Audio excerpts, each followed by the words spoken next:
Panen raya jagung serentak ini menjadi tonggak penting dalam program swasembada pangan nasional.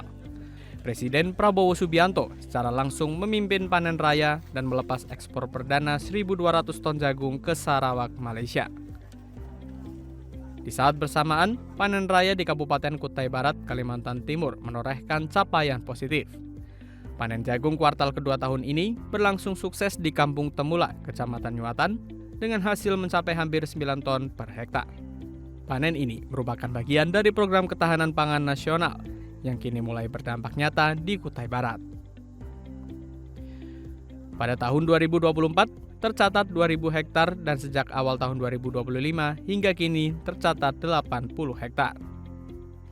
Di kuartal kedua tahun 2025 ini, Kampung Temula menjadi salah satu titik fokus panen raya jagung dengan hasil yang memuaskan. Panen dilakukan di atas lahan 1,5 hektar milik kelompok tani Minong Jaya yang bermitra dengan CV Layung Farm. Tidak hanya petani, kegiatan ini juga melibatkan kepolisian, TNI, dan pemerintah daerah. Kolaborasi lintas sektor menjadi kekuatan utama dalam mendukung produktivitas pertanian lokal. Ini ada lahan dari masyarakat, yaitu kelompok tani Minong Jaya, kurang lebih 1,5 hektar.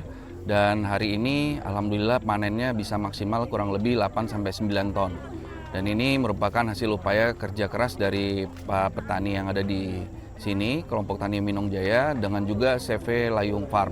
Itu semua didukung sama stakeholder dari pemerintahan kabupaten. Kemudian kami sebagai polisi penggerak dan teman-teman dari Kodim juga ikut membantu untuk mendorong swasembada pangan, terutama di bidang ketahanan pangan jagung ini. Ya, ini akan terus berlanjut untuk program ini sehingga masyarakat diharapkan bisa lebih maksimal lagi memanfaatkan lahan-lahannya untuk ketahanan pangan. Sehingga untuk kebutuhan pangan di wilayah Kabupaten Kutai Barat bisa maksimal dan bisa memberikan potensi yang baik buat masyarakat Kutai Barat. Kendati demikian, tantangan terbesar masih berada pada keterbatasan alat pertanian. Satu keluarga petani rata-rata baru bisa mengelola 1 hingga 3 hektar lahan. Jika difasilitasi Alsintan, diharapkan luas garapan bisa meningkat 2 hingga 3 kali lipat. Seluruh Kecamatan Nyuatan kurang lebih 30 hektar yang terbagi di setiap kampung. Biasanya dalam ini berapa kakak sih? Biasanya satu kakak itu 1-3 hektar itu masih kuat untuk satu kakak dengan peralatan yang manual. Tapi kalau dibantu dengan peralatan yang lebih canggih, satu kakak itu harapannya ke depan bisa 5-10 hektar.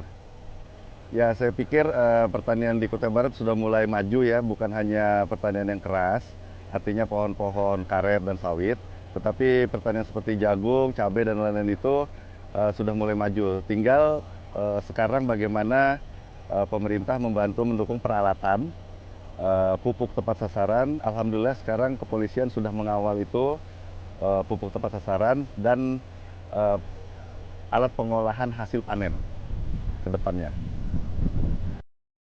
Sementara itu, pemerintah Kabupaten Kutai Barat memastikan akan terus mendorong pertanian sesuai potensi wilayah. Tidak hanya jagung, tetapi juga hortikultura, padi, dan tanaman pangan lainnya. Teknologi pertanian akan menjadi fokus berikutnya untuk mengangkat produktivitas pangan.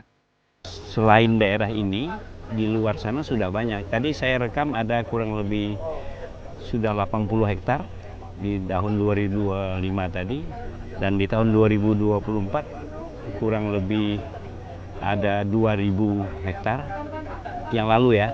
Nah, sekarang ini kurang lebih 80 hektar, termasuklah daerah ini. Nah, kita mendorong bahwa jagung ini adalah salah satu komoditi yang bisa diandalkan oleh petani dan diharapkan bisa meningkatkan pendapatan. Nah, karena di sini sudah saya lihat kemitraannya sudah bagus, maka kita harus mendorong. Tadi saya bilang sama teman-teman penyuluh, terus didorong petaninya. Panen raya di Kampung Temula bukan sekadar hasil bumi, melainkan cerminan harapan akan kemandirian pangan dari desa. Karena sinergi yang dibangun di ladang hari ini akan menjadi fondasi bagi masa depan pertanian yang lebih kuat dan berkelanjutan di Kabupaten Kutai Barat.